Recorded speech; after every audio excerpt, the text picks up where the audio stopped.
Assalamualaikum warahmatullahi wabarakatuh. Jumpa lagi dengan saya Anggra Putri Tania, dan kali ini alhamdulillah di kesempatan malam ini saya bisa berkunjung bersilaturahmi ke Vihara Giri Toba Bandung. Dan di sini alhamdulillah saya disambut baik oleh Bapak Bambang. Beliau adalah rohaniwan Konghucu, dan oleh Bapak Sanjaya.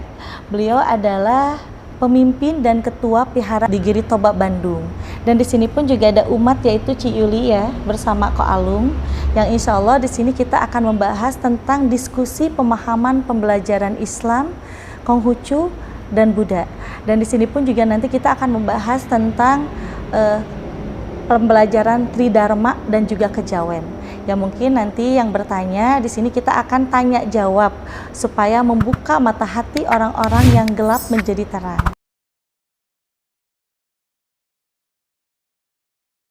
Silahkan yang terhormat Bapak Bambang dan Pak Sanjaya, mungkin mau bertanya. Terima kasih ya, karena ini kita ingin membuka wawasan antara kita antar umat beragama. Kita menyesuaikan satu wawasan kita dulu. Yang pertama adalah bahwa agama itu bersifat universal. Betul. Dan membawa nilai-nilai yang universal yang mengajarkan kita semua untuk menuju ke jalan yang lebih baik. Betul. Menapaki hidup yang lebih baik. Betul ya? Iya. Kurang lebih sama ya. Karena kalau misalkan kita membahas tentang pembelajaran Tridharma, Tridharma itu secara harfiah itu kan artinya 3 ajaran kebenaran. Ya. 3 pembelajaran yang memang di situ isinya semua kebenaran-kebenaran yang memang dianut oleh Konghucu, Taucu, dan juga Buddha. Nah, di sini pun juga sahabat IMP, walaupun kita berbeda agama, tetapi tetap pada satu tujuan. Karena di setiap agama itu kita membawa kitab masing-masing. Seperti di Islam nih, mujizatnya adalah kitab Al-Quran. Di Buddha adalah kitab Weda. Di Konghucu pun juga itu ada kitab Susi Wejing. Nah, di situ pun juga sama, mengajarkan tentang cinta kasih, saling menghormati, menghargai kepada sesama. Pak Sanjaya, silakan. Saya ingin menanyakan bahwa dari ajaran Buddha yang diberikan oleh Sang Buddha itu dengan tingkatan Islam ya, itu dalam ajaran Sufi yang seperti apa gitu, dan asal usul riwayatnya Siddhartha terutama ada yang dikatakan dari versi Islam keturunan Nabi Sulaiman sehingga turun-temurun sampai ke Prabu Siliwangi dan Ibu Ratu juga. Mohon Ibu Haji memperjelas versi Islam seperti apa, dan yang telah menguasai beberapa Alkitab. Jadi kalau di agama Islam, agama Buddha itu tua. Karena sebelum ada Islam, agama Buddha itu memang sudah ada. Asal muasalnya itu adalah dari kerajaan Ambrawa yang memang dipimpin oleh Uyut Semar. Sedangkan Uyut Semar kalau misalkan kita menghitung beliau itu ada di zaman apa?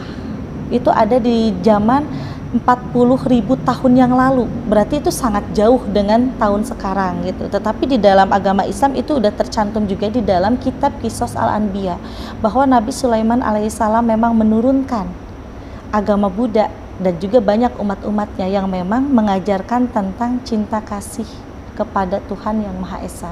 Walaupun orang mungkin mengetahuinya Nabi Sulaiman alaihissalam itu adalah Islam, tetapi kita harus melihat bahwa agama kita terdahulu itu sebelum adanya Islam itu adalah Buddha dan Hindu. Konghucu juga sama, itu adalah agama yang memang bisa dikatakan tua usianya. Karena kalau Islam itu hadir dan muncul di saat adanya Nabi Ibrahim alaihissalam yang memang Allah memberikan mujizat Al-Quran kepada Nabi Muhammad SAW. Jadi kalau misalkan Pak Sanjaya bertanya bahwa apakah benar Buddha itu memang diturunkan dan itulah langsung dari Nabi Sulaiman alaihissalam, itu benar. Karena Nabi Sulaiman alaihissalam adalah anak dari Nabi Daud alaihissalam yang memang memegang kitab mujizat yaitu Zabur. Ya mungkin Pak Bambang atau Pak Alung atau Ci Yuli juga mau bertanya tentang apa gitu. Kalau dari nilai-nilai kita kan, kalau agama Konghucu itu menyatakan bahwa semua manusia itu bersaudara. Betul. Dan ya dalam isu-isu belakangan ini kan banyak isu-isu perpecahan dari sini. Tapi kita tetap menekankan bahwa semua manusia itu bersaudara. Nah, dari sisi bagaimana pandangan dari sisi Islam? Karena belakangan ini kan banyak orang yang punya semangat-semangat yang berbeda ya. Jadi kita bagaimana dari sisi Islam? Karena Konghucu menyatakan semua bersaudara. Di 4 penjuru lautan semua bersaudara. Jadi sebenarnya di Islam juga sama ya, saling menghormati, menghargai kepada sesama. Bahkan bisa dikatakan setiap agama punya mujizat masing-masing. Di Konghucu yang memang memegang kitab suci Weijing itu mengajarkan tentang kebaikan. Di Buddha pun juga memegang kitab Veda itu mengajarkan tentang kebaikan. Tetapi di sini mungkin ada poin sama-sama di setiap Islam itu ada poin kekurangan dan ada juga poin kelebihan. Tetapi kelebihannya itu kalau misalkan di Islam itu kelebihannya banyak leluhur-leluhur kita terdahulu yang menjadi kekasih Allah Subhanahu wa taala yang memang menyebarkan kebaikan dan menyebarkan agama Islam di setiap pelosok-pelosok. Di Konghucu pun juga banyak leluhur-leluhur yang memang itu leluhur tersebut memang masih keturunan dari Uyut Semar. Uyut Semar, terus dari Nabi Sulaiman yang memang sama juga mengajarkan tentang cinta kasih dan sayang kepada sesama. Di Buddha pun juga sama. Tetapi di sini memang ada poin-poin yang kurang yang sekarang ini marak terjadi terpecah belah tentang keimanan. Padahal keimanan itu adalah hal yang paling wajib bagi semua makhluk yang beragama. Baik itu agama Islam, Buddha, Hindu atau Konghucu.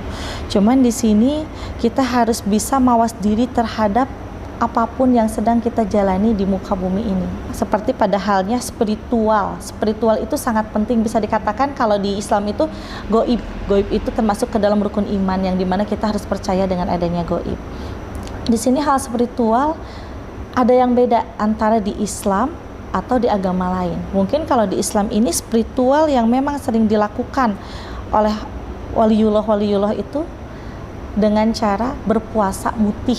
Mungkin kalau misalkan di agama lain tuh bermeditasi. Nah, bermeditasi seperti apa caranya gitu kan. Kalau di Islam itu memang berpuasa mutih, menyepi di tempat yang jauh dari keramaian, membacakan ayat-ayat suci Al-Qur'an seperti zikrullah gitu. Nah, mungkin di sini saya juga ingin bertanya balik kepada Pak Bambang dan Pak Sanjaya, kalau misalkan di agama Buddha seperti apa? Dan juga di agama Konghucu seperti apa cara bermeditasi untuk mendapatkan hal spiritual agar kita bisa membuka kebatinan, bisa lebih menghargai, menyayangi dan menghormati sesama.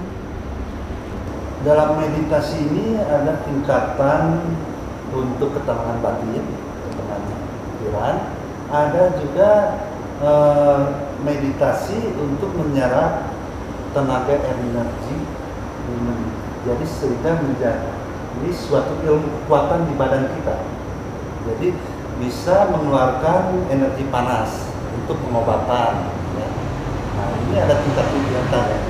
Lagian kalau dalam meditasi di agama Buddha mungkin tahu itu melalui pembukaan cakra-cakra. Ya. Mungkin di Islam juga ada ya. Melalui kalau nggak salah saya dulu mempelajari juga dengan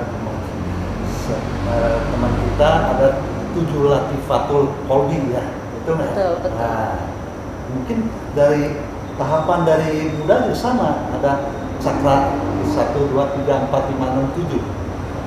Ini ya kita harus menyesuaikan antara hati dan pikiran. Selama meditasi itu yang bisa membuahkan hasil menjadi tercapainya keilmuan, itu adalah harus mengikis suatu kekotoran batin dulu. Betul. Nah, baru sampai ada ilmunya yang di badan kita ada getaran. Jadi kita juga mencapai kesimpulan tiap hari sembahyang. Jadi akhlak kita harus bersihkan dulu. Pikiran kotor, negatif, apalagi dengan iri dengki itu tidak akan sampai kesimpulan. So, kalau menurut kita Tuhan itu bukan melihat manusia rajinnya sembahyang, tapi mencermin kebersihan hati, ketulusan hati. Gitu. Kalau kita masih ada iri dan sirik, apalagi banyak rekayasa untuk menjatuhkan sesama umat atau menjatuhkan sesama teman, berarti itu tidak akan mencapai sebagaimana rajinnya sembahyang 100 kali sehari tidak akan diterima oleh Tuhan. Paham? Tidak mendapat ganjaran. Nah, kalau menurut versi Islam bagaimana dalam Al-Quran atau hadisnya? Tolong diperjelas. Jadi sebenarnya jadi kesamaannya gitu. Iya. Sebenarnya sama aja sih ya, di dalam Islam pun juga kan kalau Pak Sanjaya barusan itu kan mengambil di dalam kitab Tripitaka ya Pak ya, Nah. semua itu. Nah kalau misalkan saya ini mengambil di dalam Patul Kolbi, yang utama itu adalah kolbu yang paling dalam yang harus bersih, lebih kembali ke akhlak, karena itu akhlak adalah yang utama. Bahkan kalau misalkan kita memiliki sifat hasad, yaitu iri dengki, yang jelas jangankan di akhirat, di dunia saja sudah tidak mempunyai kenyamanan hidup. Karena Allah pun juga akan murka terhadap orang yang memiliki hasad. Nah jadi sebenarnya di agama Pak Sanjaya dan di agama Islam pun juga itu sama, ada kesamaan. Cuman kalau misalkan di Buddha itu kan ngambilnya di dalam kitab Tripitaka ya Pak ya, kalau di dalam Islam itu ngambilnya di dalam kitab Patul Kolbi. Satu lagi saya mau tanya, apakah betul aura kita adalah suatu cermin dari hati kita? Kalau hati kita bersih, aura wajah pasti bersih ya. Nah, bersih itu kan jadi melancarkan perezekian. Kalau kita auranya hitam atau kotor, batinnya akan terhambat. Apakah betul itu? Itu sangat betul. Karena kalau di Islam itu masuk ke dalam mukadimah ya, bahwa aura itu adalah yang utama yang bisa terlihat oleh mata basyar, yaitu mata lahiriah. Karena kan kalau aura itu terlihat dari wajah. Contoh nih kalau misalnya saya lihat Pak Sanjaya gitu kan, auranya tuh kelihatan putih, bersih. Walaupun yang saya lihat di dalam rezeki ada saja mengalir, memang yang besar memang belum keterima ya Pak Sanjaya. Cuman di sini saya lihat kesucian dan keikhlasan dalam kolbu Pak Sanjaya. Pak Sanjaya ini tidak pernah mempunyai hati yang iri kepada siapapun. Bahkan banyak orang yang menyalahartikan kebaikan Pak Sanjaya, tetapi Pak Sanjaya selalu mendoakan yang terbaik untuk orang itu. Ya, kita juga banyak sedikitnya belajar dari sejak bujangan ya Pak Haji, sampai saya tawasulan kaliwonan dengan orang-orang ahli sufi dari jam 10 malam mulai sampai subuh tidak boleh tidur, kembali lagi sore nanti harus tidurnya. Jadi saya juga belajar untuk mengikis kotoran batin, pemahaman, dan diikut sertakan kolaborasi dengan universal ajaran agama yang lainnya. Seperti itu. Jadi itu suatu ilmu untuk mendidik, meluruskan akhlak kita, jangan sampai melenceng hati kita kemana saja. Itu pelatihan, tapi nggak sebentar, Bu Haji, lama juga. Gitu. Dan mohon maaf sekali lagi saja, ini bukan memamerkan diri. Ya. Memang dulu juga saya banyak tamu pasien yang hadir, cuman saya stop nggak mau. Nanti taruh ngetop kali. Banyak yang punya penyakit sampai dioperasi di sini nggak sembuh, terus saya kasih air sampai sembuh, ya saksinya ada Bayu. Terus yang kena santet sampai kasih air pusing, sudah ke Banten kemana-mana. Bukan ini hanya menceritakan ya, sampai kasih air sembuh dengan ayat suci Al-Quran gitu. Saya sampai ngisi air mungkin ratusan ayat, ribuan kali wirid sampai berapa ayat, ternyata suatu kemujizatan yang luar biasa itu. Air sampai bisa orang yang kena santet terus dia minum pusing, terus kedua kalinya suruh mandi dan minum, keluar jarum berkarat. Terus yang ketiga ada seorang paranormal. Ya, istrinya bilang sama anaknya, waduh, si Adi ya, bagian lain cina, aduh, Maya, ketahup cina ya, nah, saling buai. Ternyata akhirnya ya saya ngawirit malam Jumat, terus saya sesajen sampai 2 jam 3 jam.